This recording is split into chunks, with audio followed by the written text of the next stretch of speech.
The history of money is actually really quite interesting. It was kind of like an accidental discovery. People held their wealth in their homes in gold and silver. And then this group of individuals created what they call these safe houses. And safe houses is where people could go and give their silver, give their gold, and put it on deposit. And then the safe house would actually then give you a note of credit and say, you have 20 pieces of silver and 4 pieces of gold on deposit, here's your note. And anytime they needed that money for transactions, I'd go back to the safe house, I'd give them their note, they'd get their gold, they'd update the note, and you'd go back out into the market. And over time, they stopped going back to the safe houses to get the gold, and they just started exchanging the notes in the marketplace. And those credit notes became the first form of currency. And then these safe houses started to become very organised and go, no one's coming back for the gold. We should loan the gold out. So they started loaning the gold out that wasn't theirs and charging interest for it. And then they became even smarter and they went, we don't even need to give out the gold. We can just write these notes of credit. So we're not even giving out the gold. We're just giving out these notes of credit. And that became the basis of what we refer to as fractional reserve lending. Now, let's take a step back for a second. Let's say I started loaning you money that I don't have and charging you interest for it. What would that be called? That's called fraud, okay? But that's the foundation of like 99% of the world banking system. The world could be powered many times over by solar. The world? I mean, Probably obviously by California, where you're based, but in Europe? Can you really say that in Europe? 1,000. It's literally true. The amount of energy that reaches the Earth from the sun is staggeringly high. We have this enormous fusion generator in the sky that is lobbing out vast amounts of energy. And I'm talking about just using land area. I mean, it's really amazing. In fact, here's a little tidbit. If you take a nuclear plant and you took its current output and compared that to just taking solar panels and putting solar panels on the area used by the nuclear power plant, the solar panels put on that area would typically generate more power than the nuclear power plant. Yes, and that's not a calculation just done by you. I know, it's very easy to do. So you could power the entire United States with about, let's say, 150 to 200 square kilometers of solar. If we can do it through a negotiated process, we're giving that a shot. But I am allowed to do that, yes. But I haven't done it. I may do it. I may do it. And I can do it if I want. Your username on TikTok was 4 Doors More Whores? Yes.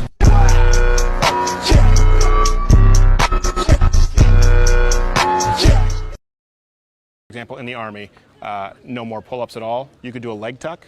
Too many women failed that, so they could do a plank. In the Marines, women can do half as many pull-ups, achieve a perfect score. And then what happened is a lot of women were complaining because they felt singled out. So they created a gender-neutral test. That was the same test for men and women, kind of between the two standards, which I disagree with. I think it should be the higher standard. Less than 10% of men failed, 65% of women failed. So 55 to 65% failed a gender-neutral test designed to accommodate women. There is no way to lower the standards anymore and still have women in physical combat roles. We have lowered the standards of physical combat readiness to a degree that frankly is embarrassing to accommodate women, and the majority of them still fail. Well, you told me you didn't think it was true. Okay. Are you going to let me finish? Well, I know, but I'm saying there's disagreeing and there's truth. I'll be honest, man. Men and women aren't equal. I'm sorry if that hurts your little stupid ears. We're not equal, because equal means the word same. We're not the same. In fact, that's my favorite thing about a woman, is that she's not a dude.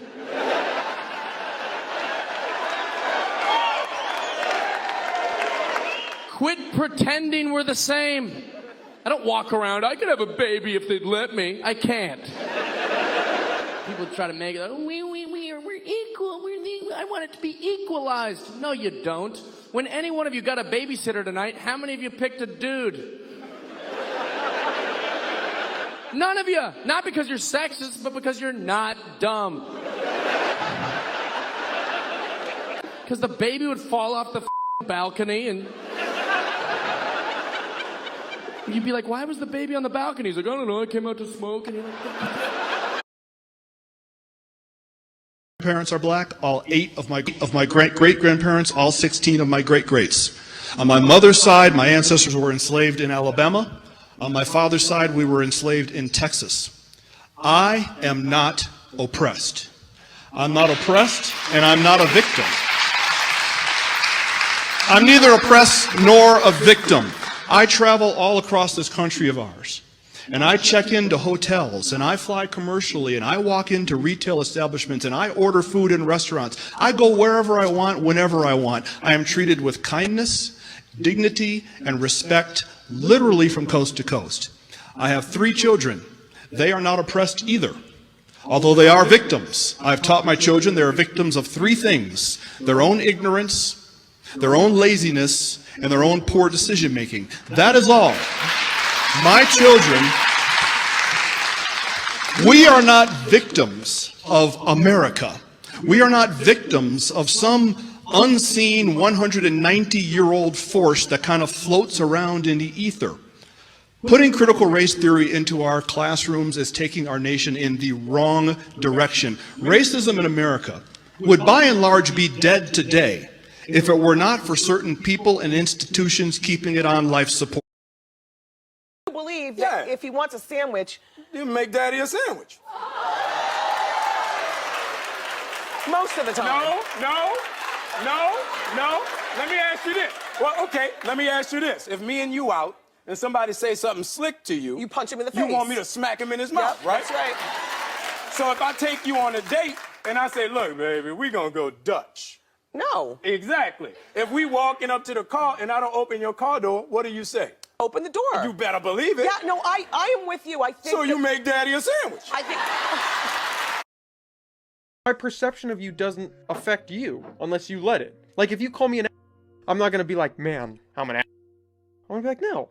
Like, that doesn't mean anything to me. So if I identify as a male, or if I identify as a female, and somebody calls me the opposite, why does that matter? Because it doesn't affect me. But it does affect those people, because these but people that's a choice. That for them to be affected? Yeah. Well, obviously how you react to scenarios, it's like, it's entirely up to you, but in these scenarios, it's like, when you have someone and they're just purposely misgendering you, it's because they don't look at you like that. They don't look at you like you are. Yeah, but why does it matter how they look at you? If I'm in that situation and I'm trans, why do I have to force someone else to perceive me the way I want them to? You technically don't have to, but the thing about it is, when it comes to being a trans woman and having someone purposely just be like, you're a man, just because you have a still.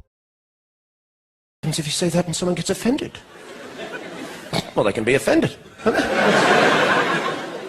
What's wrong with being offended? When did sticks and stones may break my bones stop being relevant? Isn't that what you teach children, for God's sake? That's what you teach toddlers. He called me an idiot. Don't worry about him. He's a dick. Now you have adults going, I was offended, and I have rights. Well, so what? Be offended. Nothing happens. You're an adult. Grow up. Deal with it. I was offended. I don't care.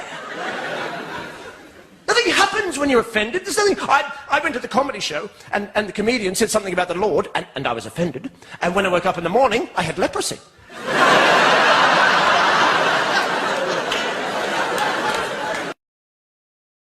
If I give you one message to hold in your hearts today, it's this. Treat the word impossible as nothing more than motivation. Relish the opportunity to be an outsider, because it's the outsiders who change the world and who make a real and lasting difference. The more that a broken system tells you that you're wrong, the more certain you should be that you must keep pushing ahead. When I went to go see the movie The Woman King, that was one of the major takeaways I had, is they just put together a movie that covers up the fact and diminishes the fact that there would be no African slave trade if Africans didn't capture, enslave, and then sell off the extras, the slaves they didn't need. They sold them off. We pretend like, oh man, if it wasn't for these evil Europeans, there would be no African slave trade. There would be no Africans enslaved. That's a joke and a lie. Africans enslaved each other, and then the extras, to turn a profit, they sold to Europeans or whoever came over to Africa to buy them. Those are the facts.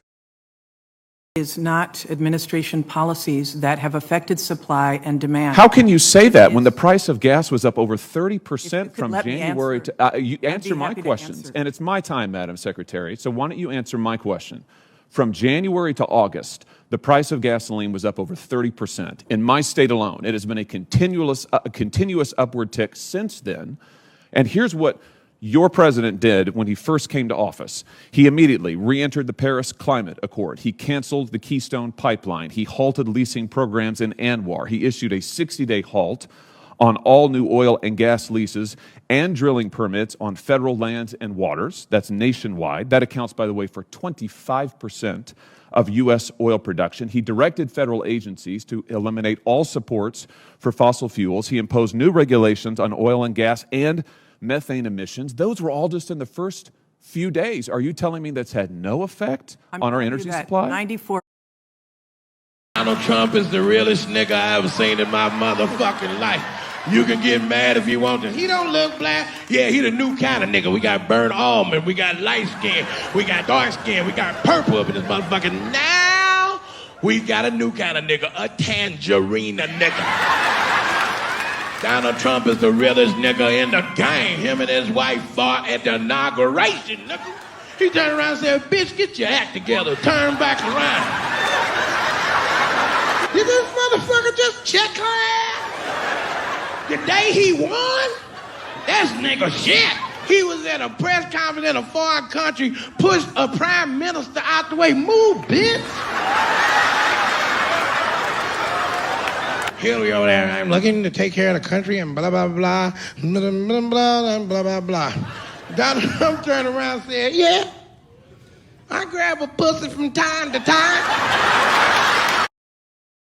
At a certain point, when you have an observable pattern of YouTube's contractors lying to strip ads off the content, you have got a breach of contract. And I shouldn't have to then go to someone at Google and be like, oh, by the way, your guys are lying again. Yeah. Now all my videos automatically demonetized 24 hours after the videos get all of their hits. Then they get remonetized, which of course leaves me with barely any money. My income on YouTube, by the way, went down 1/4 of what it used to be in these key particular times, as my viewership has skyrocketed more than it ever has before, but my income is at its lowest that it has on YouTube. What's going on there? I mean, obviously, they're playing dirty games. It's just ridiculous. Instagram right now reinstated a warning whenever you sign up to my account. Whenever you try to follow me on Instagram at LukeWeAreChange or not, it will tell you, do you sure you want to follow this guy? He spreads a lot of fake news. What kind of fake news am I spreading? I'm spreading memes.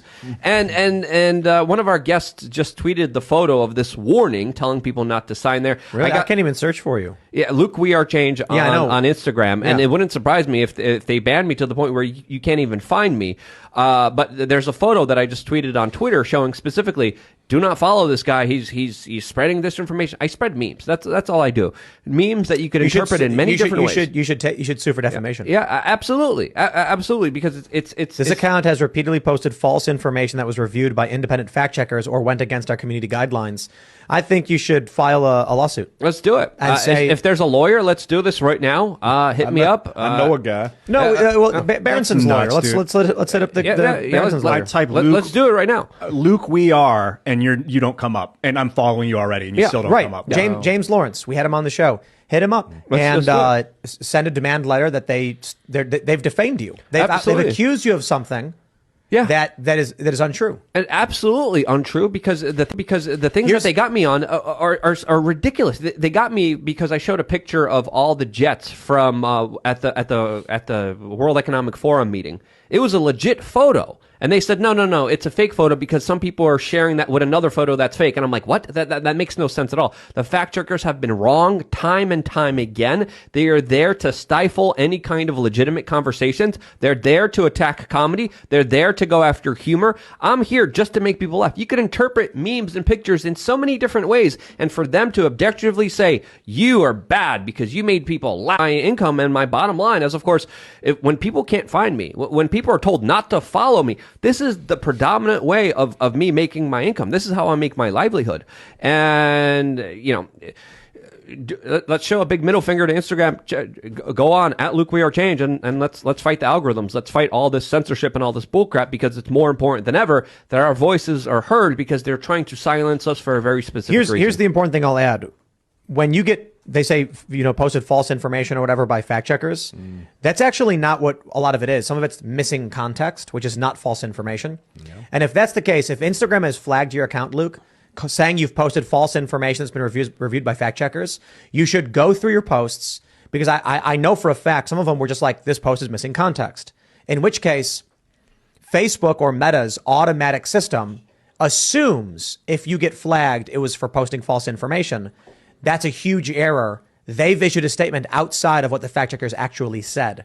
I think you would win that. You send a demand letter and you'd win in 2 seconds. Absolutely. Let's begin the process right now, because it's just getting ridiculous. I've been dealing with this stuff for over 12 years now, and it's only getting worse and worse and worse. And this is the way. But this is why I brought up Elon Musk, because actually I think it's starting to get better. Elon Musk is going on Twitter and just laughing at the employees that he's firing.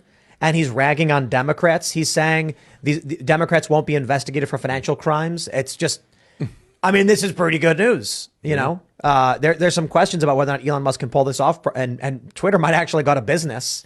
We'll see. But hey, I'll take it. Right? Yeah, I mean, and this is why I've been so optimistic about Twitter.